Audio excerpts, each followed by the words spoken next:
She hadn't cried in 3 days, not because there was no reason, but because her body had stopped wasting water.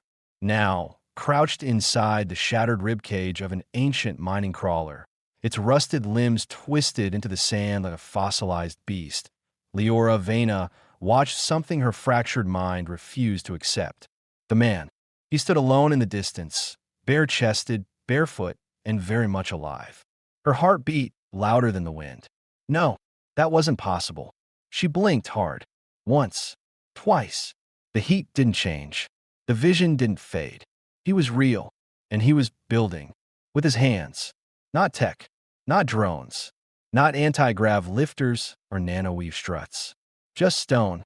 Thick, sun-bleached, heavy stone. He lifted the slabs with careful precision, arms roped with muscle, dust clinging to his sun-darkened skin. His hair was tied back with what looked like a strip of leather. Each motion was deliberate, ritualistic, almost as though this was more than construction. It was penance.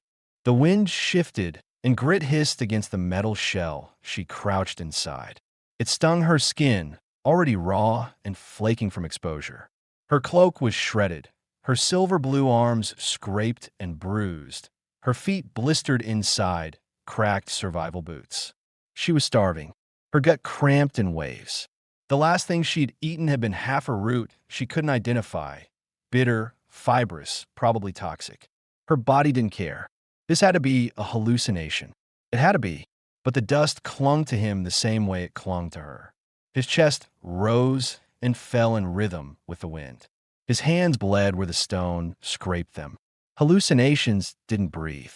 She'd wandered the edges of this ghost planet for 5 cycles, keeping low, hiding during the day, moving only at dusk. The old war had turned it into a cinder world. Even now, echoes of old orbital strikes hung in the air, dry static that tickled the inside of her skull, a leftover hum from dead satellites still searching for answers. Nobody came here. Not anymore. Except him. He was tall. Too tall. Her kind used to joke about humans, how they were built like gravity forgot them. She thought it was just a slur. But this man, this Derek, if the rumors held any truth, looked like he had been carved out of the same stone he was moving. There was something ancient in the way he moved. Not just strength. Endurance. Quiet, immovable endurance. Then she heard it. A sharp crack, almost swallowed by the wind. Not stone. Not natural. Footsteps. Her blood went cold. She turned slowly, eyes narrowing past the glare of the sand. 2 shadows moved along the rise, a pair of tall figures glinting faintly in the light. Armor. Sleek fitted. Varellan hunter class. She knew the silhouette too well. Exile enforcement agents. Branded mercs who didn't ask questions. Their pulse rifles were slung low, hands already twitching toward them. One of them held a scanner. It pulsed blue, locked on her biosignature. She tried to erase it, burned it from her own skin with acid pads and an old med blade. But you could never fully erase who you were. And they remembered. The younger hunter lifted a hand to signal the other. They had seen her. Leora bolted. Her lungs shrieked. The sudden motion toward her legs, the open scrapes howling in protest. Dust flew up as she sprinted across the slope, heart hammering wildly. A blast of energy split the air beside her, hot, searing. She dove behind a rock, rolled, kept moving. She didn't know where she was running. Just away. Away from the past. Away from the collar they'd slapped back on her neck. Away from the judgment. The pain. The lies. Her foot snagged on a root hidden in the sand. She fell hard, skidding down the slope toward the flat plain. And that's when she saw him again. The man. Still there. Still silent. Now standing between her and the hunters. No weapon. No armor. Just him. The mercs didn't hesitate. One laughed, his voice tinny through his helmet speaker. "You're in the way, stone boy." This one's claimed. The man didn't answer. The hunter raised his pulse rifle. Move. Still silence. Leora, gasping, braced herself for the flash. She knew how this would end. No one stopped the Varellan exiles. Then the man reached down and picked up a rock. It was the size of his head. He moved with sudden, brutal grace, like a machine built to do one thing, and one thing only. The rock arced through the air before the hunter could squeeze the trigger. The impact was sickening. Metal cracked. The Varellin fell without a sound. The second one shouted and fired. The bolt hit the ground where the man had been, but he was already moving fast, low, lethal. He crashed into the second merc, took the rifle from his hands with a twist that shattered something. The alien screamed. The man didn't kill him. He just stood up, kicked the weapon away, and turned his back. Back to the wall. Back to his stones. Leora didn't realize she was shaking until she tasted blood. Her teeth had clamped down on her lip. What was he? He didn't look at her. Didn't speak. He didn't even ask if she was hurt. Just walked back to the half-finished structure like nothing had happened. She lay there in the dust for a long time. Her muscles refused to work. Her thoughts wouldn't settle. Eventually, her legs moved, slow and heavy. She limped after him. The shelter was simple, solid. No doors, just stone walls and a slanted roof of scavenged metal sheets. She sank down inside the shade, every inch of her body screaming. Her stomach twisted again, punishing her for still being alive. He was nearby, crouched near a fire pit made of ringed stone.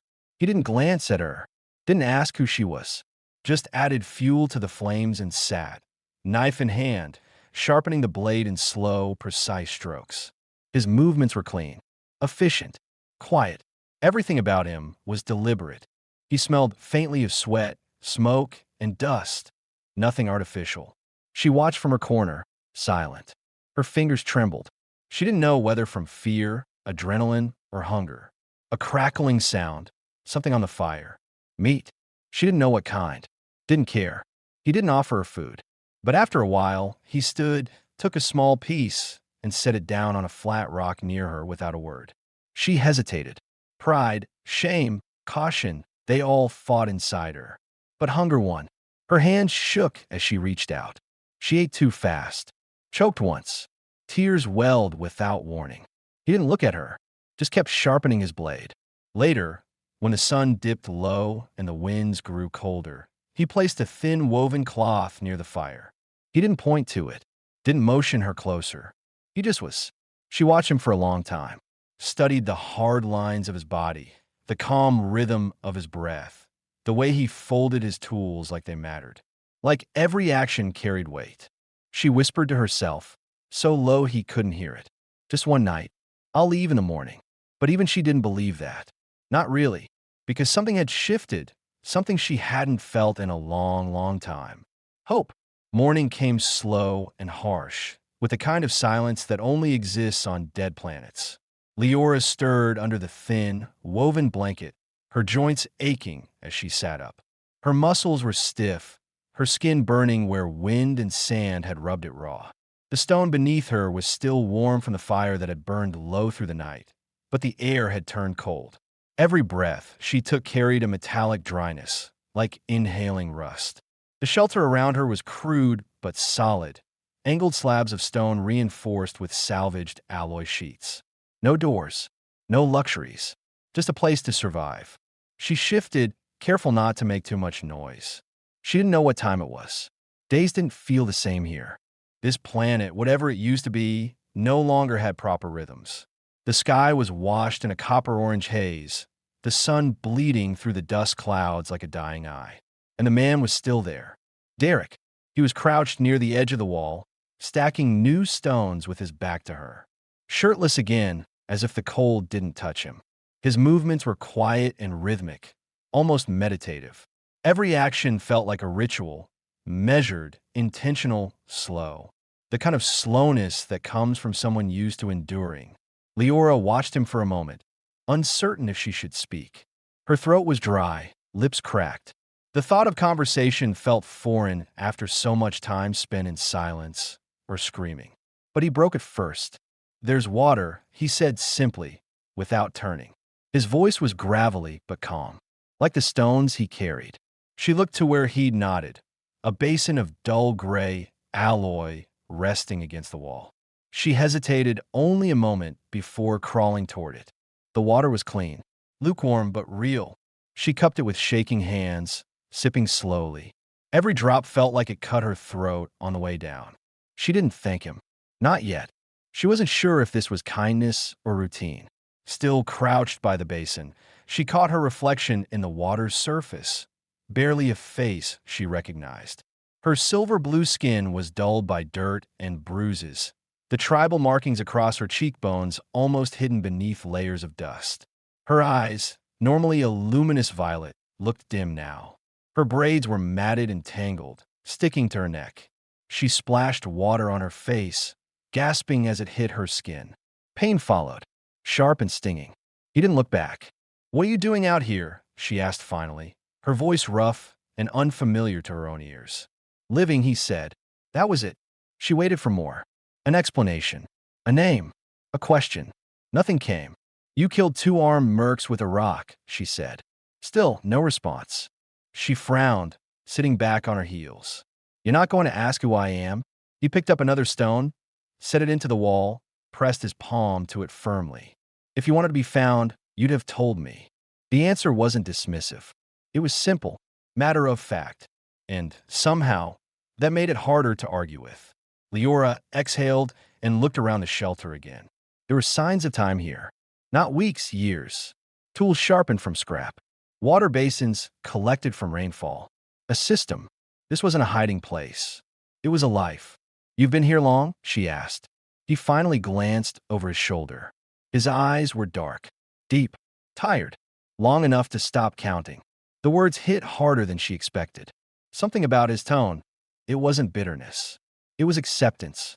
And that was somehow worse. Leora rubbed her arms, trying to chase away the cold. Her skin itched from grime. Her body ached from too little sleep and too many nights on steel floors or dusted rock. She hadn't known real stillness in months. Not since the last Varellan diplomatic mission.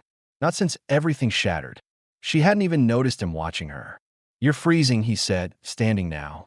He walked past her to a stack of cloth and tossed a thicker woven wrap beside her. Again, no ceremony. No comment. She caught it clumsily, eyeing him. "You don't say much, do you? You ask enough for both of us." It almost sounded like a joke. Almost. But there was no smile. She pulled the blanket over her shoulders and sat closer to the fire pit, letting the warmth seep back into her limbs. The silence between them wasn't uncomfortable. It was heavy, yes, but not sharp. Not dangerous. It was the kind of silence that made space. Space to breathe. She realized then how long it had been since she'd felt safe enough to be quiet. "I didn't steal anything," she murmured. "If that's what you're thinking. I didn't think you did. Then why help me?" Derek didn't answer immediately. He crouched near the fire, began feeding it small branches, dried root husks, by the look of them. "Because you needed it." No weight to the words. No expectation. Just fact.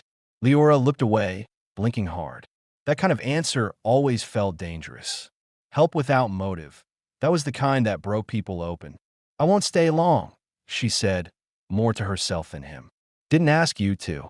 She hugged her knees under the blanket, chewing the inside of her cheek. A gust of wind blew through the shelter's open wall, scattering ash and dust. The fire sputtered but held. Outside, the plains stretched for miles, scarred earth, broken machinery, the ruins of civilization that thought it could last forever. "Do you know what this place was?" she asked. "Before. A mining colony," he said. "Earth-funded, then militarized, then abandoned. You were part of it." Derek didn't answer. His silence was its own kind of confirmation. She studied him again.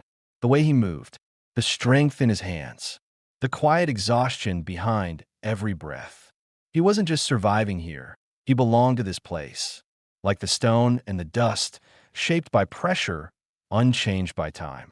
And for reasons she couldn't explain yet, she didn't want to leave. Not yet. She looked down at her hands. The fingers that used to negotiate treaties. Fingers that once held ceremonial scrolls, touched starlit crystal in sanctuaries. Now cut, dirty, shaking from hunger. She whispered something then, barely audible even to herself. "I don't know who I am anymore." For the first time, Derek looked straight at her. His eyes didn't waver. That's not always a bad place to start. The words caught her off guard. She turned away quickly, not trusting her face to hold. But something inside her shifted. Just slightly. Just enough. Outside, the wind picked up again, pushing against the walls of the shelter, whispering through the cracks. Leora wrapped the blanket tighter around herself and curled near the fire. "I'll leave in the morning," she whispered. Derek didn't respond. He just sat across from her, knife in hand, slowly carving a new grip for the handle from scavenged bone. She closed her eyes, and for the first time in weeks, maybe months, she slept. Not with one eye open, not with her hand on a stolen blade. Just slept. And the world, for now, let her be. Leora woke slowly, her breath soft against the woven cloth bundled beneath her head. For a few disoriented moments, she couldn't remember where she was. The air was too dry, the warmth too still, the silence too complete. And then memory returned. The storm, the fire, the human. Her eyes fluttered open. The stone ceiling above her was rough, uneven, a patchwork of scavenged alloy and handplay slabs. It shouldn't have felt safe, but somehow it did. She shifted beneath the blanket, wincing as stiff muscles protested the movement. Her body was still recovering. Every bruise and scrape reminded her of the days she'd spent running, starving, hiding from shadows that always seemed too close. But now the ache was dull, manageable, like she'd finally come down from the edge of survival. And something else had changed. Her mind wasn't racing. For once, she didn't wake with adrenaline already spiking in her chest. The scent of old stone and cooling ash drifted in the air, tinged with the faintest trace of smoke and something earthy. Human. Her eyes scanned the shelter. The fire pit had been rebuilt, coals gently glowing beneath a ring of blackened stone. Near it, where he'd been the night before, Derek was gone. She sat up slowly, blankets still wrapped around her, and made her way outside. The light was softer today, filtered through a sky of tarnished gold, clouds moving in slow formation across the horizon. No storm, not yet. The air had a stillness to it, the kind that whispered a new cycle was beginning. She spotted him easily. He was near the southern edge of the shelter, back to her, crouched beside a partially collapsed wall he'd begun reinforcing the day before. His body moved in clean, practiced rhythm, picking up a stone, testing it, placing it. Every movement precise, controlled, purposeful. And for the first time, Leora really looked at him. Not as the myth, not as the strange, silent force that had saved her, but as a man.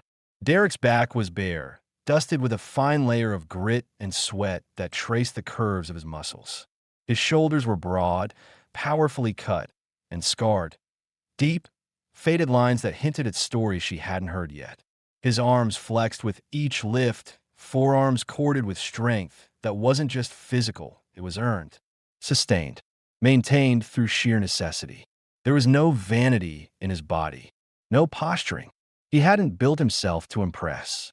But God's was he impressive. It took her a full minute to realize she'd stopped breathing properly. She looked away, suddenly embarrassed. What was wrong with her? She was half-starved, probably still mildly dehydrated.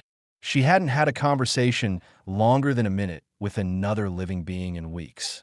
But that didn't explain the pull she felt in her gut, the ache in her chest that had nothing to do with wounds. He turned then, catching her in the act. His gaze met hers, steady, unreadable but not unkind.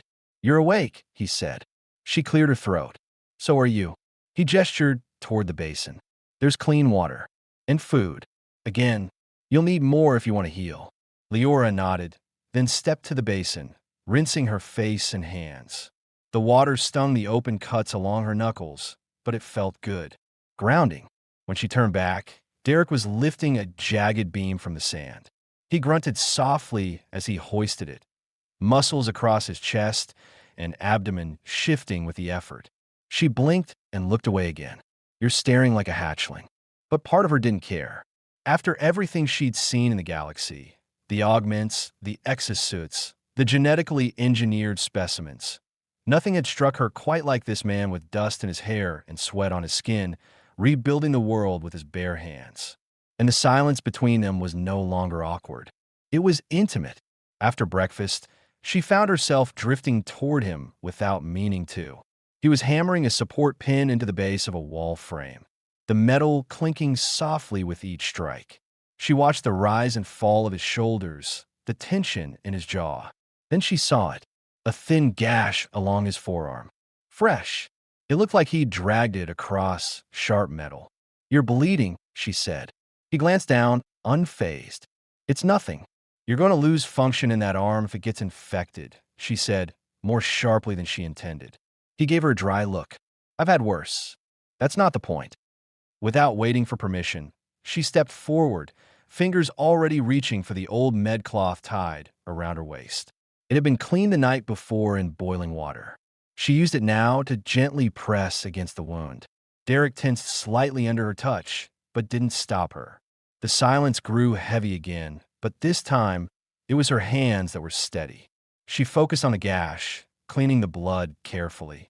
His skin was warm beneath her fingers, rough in texture but solid. Anchoring. "You never let me help," she said softly. "You never offered before." She looked up, surprised by the answer. He wasn't smiling, but there was a flicker in his eyes, like he wanted her to keep touching him, like it had been a long, long time since anyone had. She wrapped the cloth tightly, fingers brushing his wrist, then let go. "There," she said, "still alive." He gave her a look. "I wasn't dying. I mean, after letting me get that close." For a moment, they just stood there. The breeze moved through the canyon, carrying the scent of earth and distant rain. Somewhere in the ruins below, metal creaked, a ghost sound echoing through old bones. Then Derek spoke. "You look different today." She tilted her head. "Different how?" "Less afraid." She hesitated, then nodded. I'm remembering what it feels like to stand still." He stepped back, nodded once, and picked up another stone. "Good. We have walls to finish." She blinked, then gave a quiet laugh. "That was your version of a heart-to-heart, wasn't it?" He didn't answer, but as he passed her, his fingers brushed her shoulder, barely noticeable. Barely there, but it was enough to make her heartbeat stutter. The rest of the day passed in a rhythm that felt more like living than surviving. They worked side by side, lifting, bracing, anchoring. She found herself watching his hands, the way he gripped stone, the ease with which he moved his weight. There was a beauty in it, in his body, yes, but also in the effort itself. He wasn't just strong, he was steadfast. As the sun dipped low and the air cooled, they sat beside the fire once more. No words were exchanged at first, but this time, when she leaned against him, he didn't freeze. He turned his hand, palm up between them. Leora hesitated for only a second before resting hers inside it. Rough skin, warm grip, and for the first time in years, the beginning of something soft. Something she hadn't thought she'd ever feel again. Home. The storm passed in the dead hours of night, leaving behind a world scoured clean by wind and grit. Morning came slow again, filtered through a sky the color of aged brass. The air outside was calm, but heavy, like it was still deciding whether to settle or stir again. Inside the stone shelter, the fire had burned down to nothing. Cold coiled around Leora's bare arms where the blanket had slipped in sleep, but she didn't move. Not at first. She just lay there on her side, watching the curve of Derek's back across the fire pit, his breath steady, his form still. She wondered if he ever really slept. Her body ached in a dull, manageable way now. Her wounds had scabbed. Her stomach didn't clench with starvation anymore. The exhaustion was deeper now, less physical, more existential.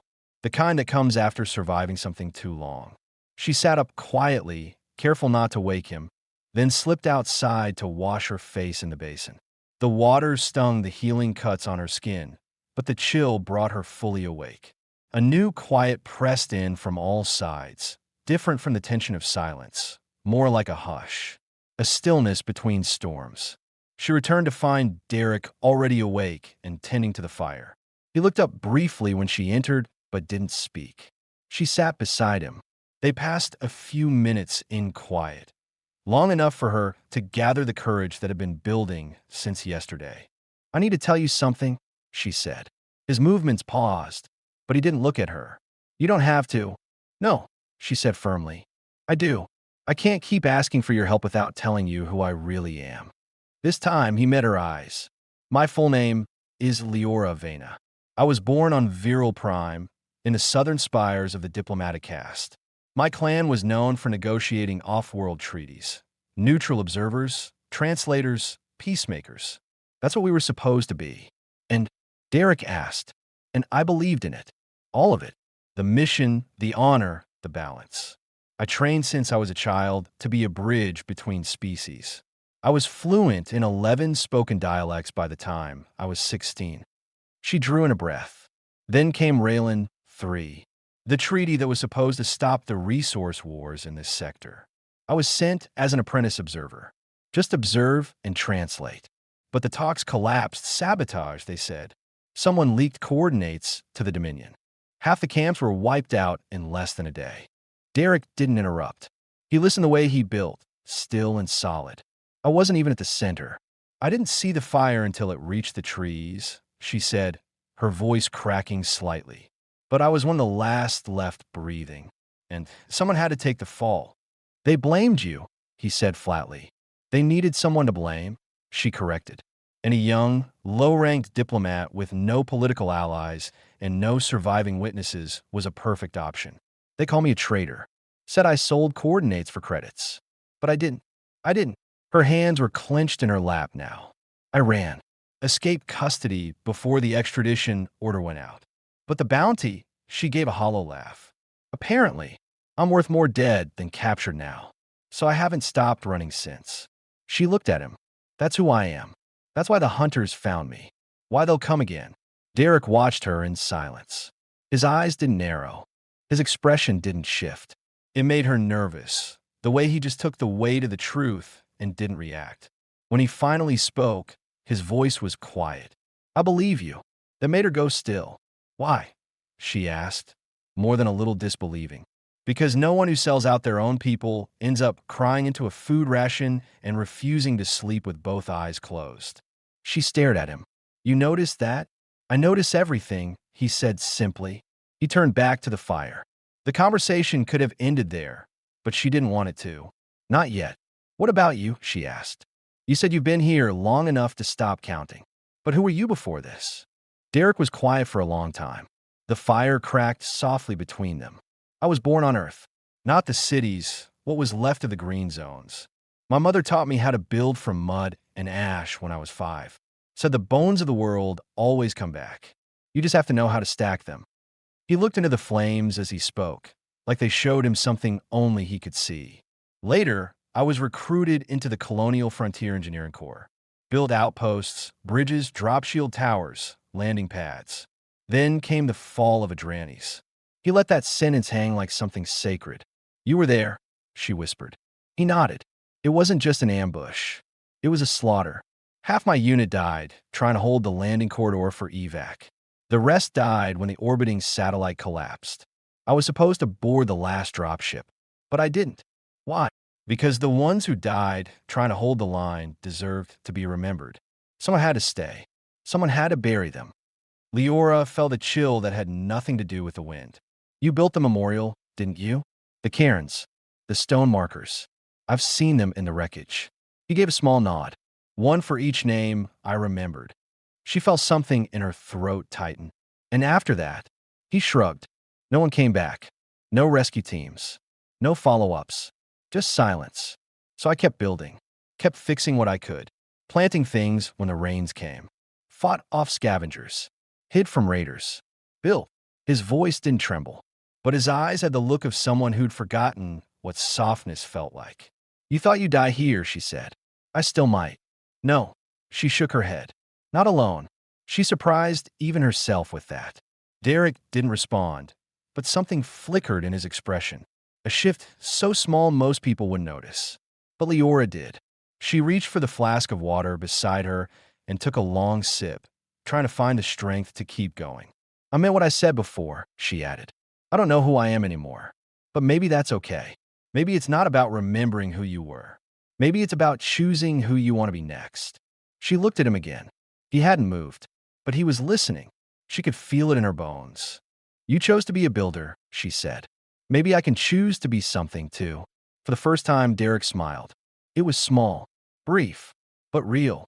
The sight of it stole her breath more than any storm ever had. Outside, the clouds parted just slightly, and a sliver of pale light broke through, catching the edge of the stone wall like a promise. They sat like that for a while, two souls carved out by war and time, sitting in a home built from wreckage. No longer strangers, no longer enemies, not yet lovers. But something had begun, and neither of them wanted to stop it. The days began to stretch longer, and the nights grew warmer. Leora no longer counted time in rotations or sunrises. Instead, she marked the days by the small changes, the deepening quiet between her and Derek, no longer strained but comfortable. The way her body stopped flinching at every wind-blown creak of metal. The way his eyes began to linger when he looked at her, and the way she didn't look away anymore. They had fallen into rhythm. Not lovers, not just survivors, but something becoming.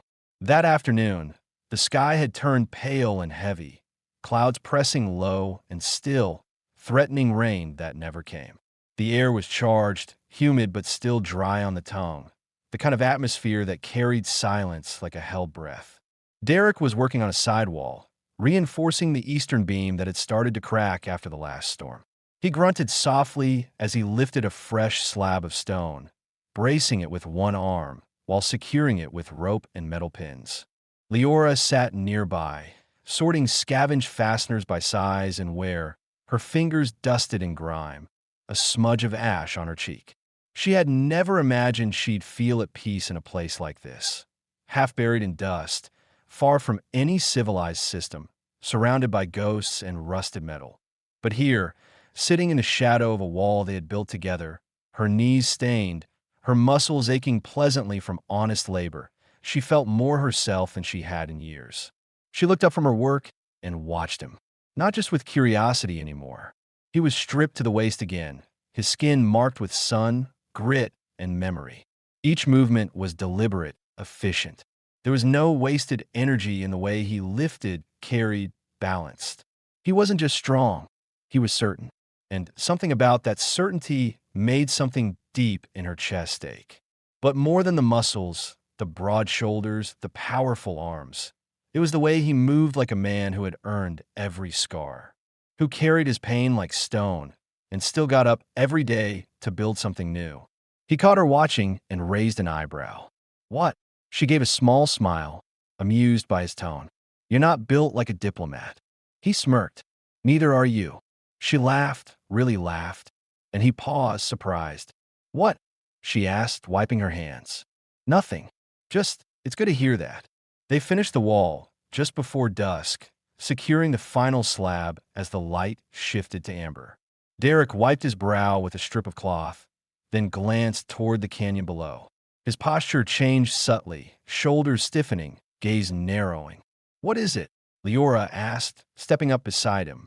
He didn't speak right away, but she saw it, barely visible. A glimmer of light near the ridge, moving unnaturally. Mechanical, reflective. A drone, he said quietly. Surveillance. Her breath caught. Virulent, not military class. Scavenger or private hunter. It didn't spot us. How sure are you? He met her eyes. Sure enough. Her pulse quickened, fear rising unbidden. Do we run? No, not yet. If we run, it chases. If we act natural, it might keep going. She hated how steady his voice was. Hated that he was already used to this kind of decision. Leora watched the sky where the glimmer had vanished, then turned to him. If it does come back, we deal with it. Together. She nodded. Then, without fully realizing she'd done it, she reached for his arm, not out of panic, but something quieter. Her fingers pressed gently against his skin, just above the elbow. Solid. Warm. He didn't pull away. Come on, he said, voice softer now. We should eat. Regain strength. That night, the fire was smaller, built for stealth, tucked into the back of a shelter where no wandering sensor would catch it. They sat close, shoulder to shoulder, sharing a handful of rehydrated root mash and protein scraps. It wasn't much, but they didn't need much anymore. Leora stared into the flames, trying to suppress the lingering tremor in her spine. I thought I was done being afraid, she whispered. You're not, Derek replied. You're just better at hiding it. She looked at him, something sharp and unspoken behind her eyes. And you? I'm always afraid, he said. The trick is doing the work anyway. That answer, so raw, so unvarnished, struck something inside her. She swallowed. You said we deal with it together. Did you mean that? He nodded slowly. Even if I'm the reason, they keep coming. You didn't build the world that turned on you, he said. You just survived it. Same as me. There was silence again. Not heavy, not awkward, just waiting. Then she said, I don't want to be alone tonight. The words hung between them, fragile and trembling. Derek didn't move, but his gaze on her changed. Softer, deeper, careful. I won't touch you unless you want me to. I don't mean that, she said quickly. I don't want to wake up alone. Not after seeing that drone. He nodded, and his voice was quiet when he replied. Then you won't. They lay beside each other on the floor, between the fire and the wall, wrapped in their own blankets, but closer than before. Leora turned to face him. In the flickering light, the shadows danced across his face. Those storm-dark eyes, that ever-serious mouth. She reached up slowly, fingers brushing a line of scar along his jaw. You really stayed behind to bury your people? She asked. Yes. Would you do it again? Yes. She let her hand fall to his chest, resting lightly just over his heartbeat. It was steady, strong, human. You never stopped being a builder, she whispered. I just forgot what I was building for. Leora leaned forward, slow, careful, and pressed her forehead to his. He didn't pull away. She kissed him. It wasn't passionate. Not yet. It wasn't hungry or claiming or desperate. It was true. A silent recognition between two people shaped by war, stitched together with memory and dust, leaning into something fragile, because fragile things mattered more. When they pulled apart, she didn't speak. She just curled into his side, hand resting on his chest, and closed her eyes. Derek held her, his chin resting lightly on her head. And though the world outside was still dangerous, still broken, still uncertain, inside that shelter, beneath those weathered stones and woven cloths, something had shifted. They weren't just surviving anymore. They were healing. Together. The sky bled copper by morning. Leora stood in the open threshold of the shelter, arms crossed against her chest, watching the horizon warm beneath a veil of dust. The sun didn't rise here the way it did on cleaner worlds. It pressed upward, slow and reluctant, barely visible behind the amber haze, but still rose. And that in itself felt like something sacred.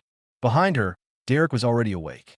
She could hear him moving quietly, efficiently, gathering tools, adjusting the bracings on the inner wall, feeding the fire just enough to warm the room without drawing light through the cracks. She didn't know when she'd started waking up to the sound of him moving and feeling calm, but she liked it. The rhythm of his steps, the soft scrape of leather across stone, the unmistakable weight of his presence. It grounded her. He stepped outside a few minutes later, joining her without a word. The silence between them was no longer empty. It was full, with things unsaid, with promises not yet made, with the kind of quiet that comes when two people have stopped pretending not to care. Sky's clear today, he said, nodding toward the east. For now, they stood shoulder to shoulder, both staring into the distance. Leora glanced sideways at him. His profile was cut in gold, shadow and fire dancing along the planes of his face, along his collarbone, down the lines of his chest. She still wasn't used to how real he looked. Not augmented, not genetically sculpted, just human, built by time and will and hardship. His muscles moved with purpose, not vanity. Every scar had a story, but he never offered one. She'd stopped asking. Instead, she reached out and brushed her fingers lightly along his arm. You're not wearing armor. He looked at her, mildly amused. Never have. She raised an eyebrow. You fight off exo-suited mercenaries barefoot and shirtless. His mouth twitched. Only when I want to scare them. She laughed, quiet, breathy, real. He glanced down at her hand, still resting on his bicep. She felt the tension there. Not rejection, but restraint. I like that you don't need armor, she said, softer now. But I think you wear walls just as thick. That made him pause. I used to, he admitted. But lately, she stepped in a little closer. Lately, his voice dropped, rough around the edges. Lately, I want to feel things again. They didn't speak after that. They didn't have to. The day was spent working, not for survival, but for comfort. Together, they cleared debris from the outer perimeter, reinforced the basin traps for cleaner water flow, and re-anchored one of the failing roof supports. It was honest work, shared without division. Derek no longer worked in silence while she watched. Now, they moved like a unit, passing tools, lifting beams, exchanging glances laced with silent understanding. At one point, she slipped slightly on a loose stone. His hand shot out and caught her waist. The contact lingered. Her body tensed, reflex, but not from fear. From heat. He didn't release her immediately. His hand remained against her side, his thumb resting along her ribs. When she looked up at him, the breath caught in her throat. "Thanks," she said, voice quiet. He nodded once, but didn't step back. Later, when the work was done and the fire had been lit again, they sat beside each other with 2 cups of warmed root brew between them. The kind of drink that did little for flavor, but took the chill from the bones. Leora sipped slowly, curled in her blanket, her legs tucked beneath her. Derek sat beside her, one knee raised, forearm resting casually over it, his cup balanced in his other hand. She watched the way the firelight traced the curve of his neck, the slight shimmer of sweat still drying along his collarbone. "I think I forgot what it's like," she said quietly. He glanced at her. "What is? To want someone and not be afraid of it." Derek's gaze didn't waver. "Are you afraid of me?" She shook her head. "Not anymore." He set his cup down, slowly, deliberately. "Then tell me what you want." Her heart raced, but she didn't look away. "I want you to kiss me again," she said, "but not like before." He turned fully toward her, searching her face. "Then how?" "Like you mean it," she whispered. "Like we've both earned it." He leaned in, but not all the way. His hand came up to rest at the side of her face, fingers splaying along her jaw, thumb brushing her cheek.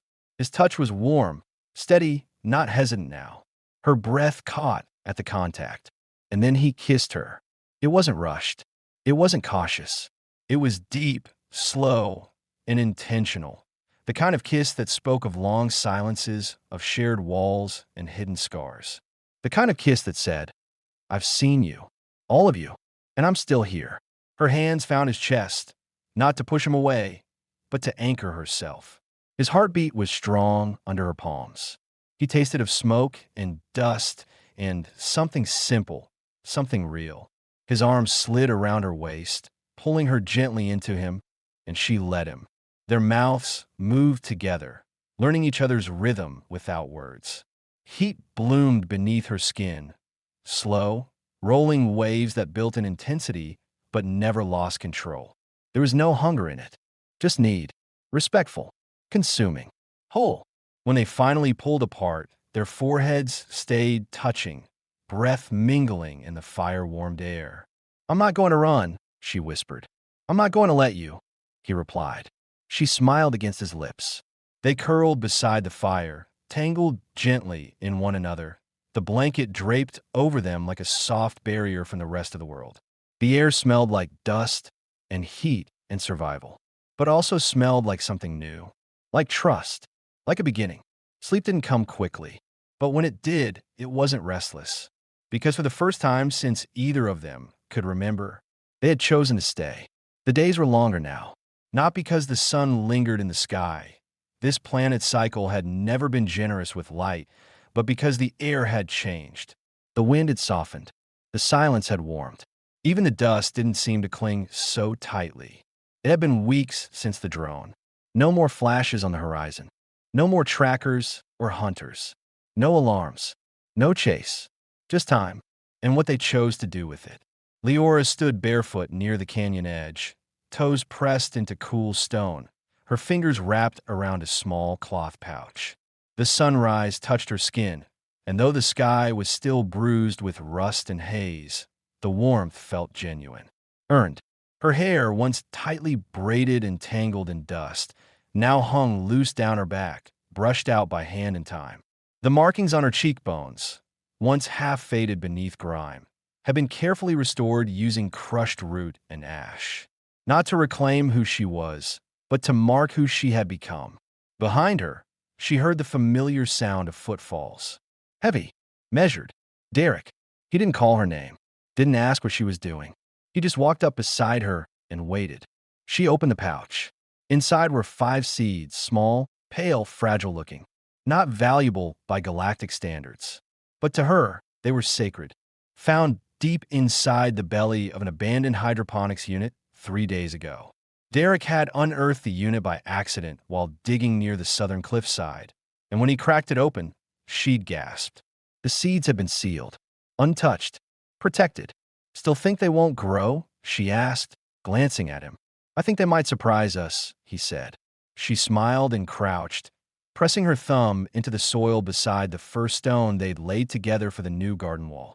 It wasn't a farm, not even a proper greenhouse, just a small, protected space with room for something living, something gentle.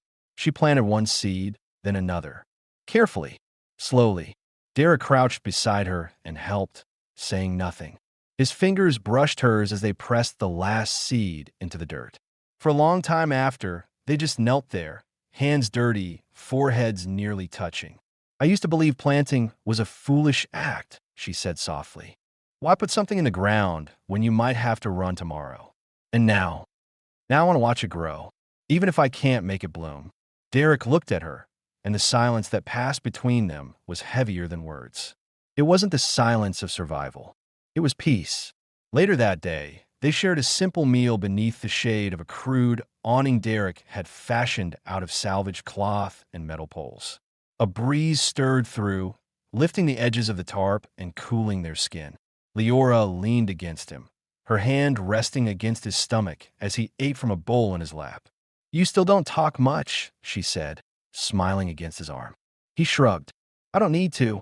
You talk enough for both of us. She laughed and poked him lightly in the ribs. Rude. You like it? She grinned and nuzzled his side. I do.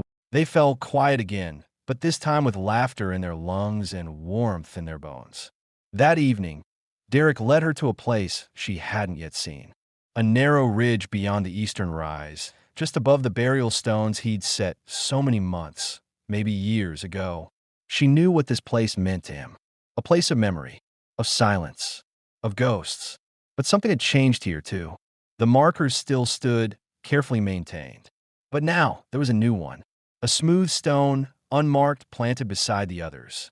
Derek reached for her hand and pressed something into it. A piece of scrap metal, shaped and polished by hand. It wasn't perfect, nothing he made ever tried to be. But it had weight, and her old clan's sigil had been etched into it with delicate, deliberate lines. Leora stared at it, then up at him. For who? She whispered. For the person you used to be, he said, and the one you chose to become. She swallowed hard. He knelt with her, and together, they placed the token on the stone. Then she leaned into him, letting her head rest on his shoulder. He didn't say anything more. He didn't need to. They'd buried the past, not to forget it, but to make space for something else. That night, the wind carried cool air through the shelter. The fire crackled low, casting soft amber light on the walls they had built, on the tools they had sharpened together, on the bits of color she'd begun to add.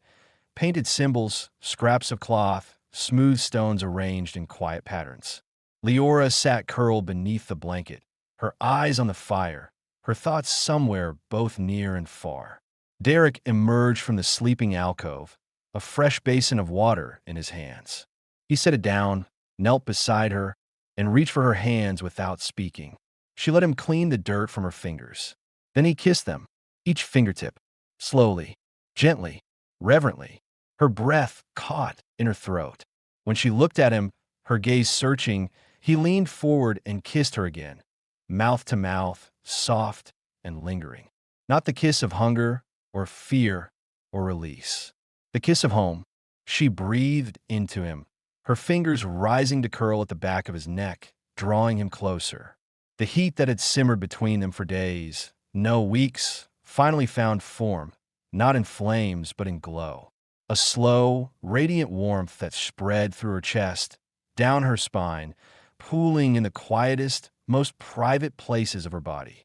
Derek's hand stayed steady, one on her waist, the other cupping the side of her face, grounding her with every movement. But she could feel the tension beneath his stillness, the kind that came not from resistance, but from awe, as if he didn't want to move too fast, as if he thought he might break her.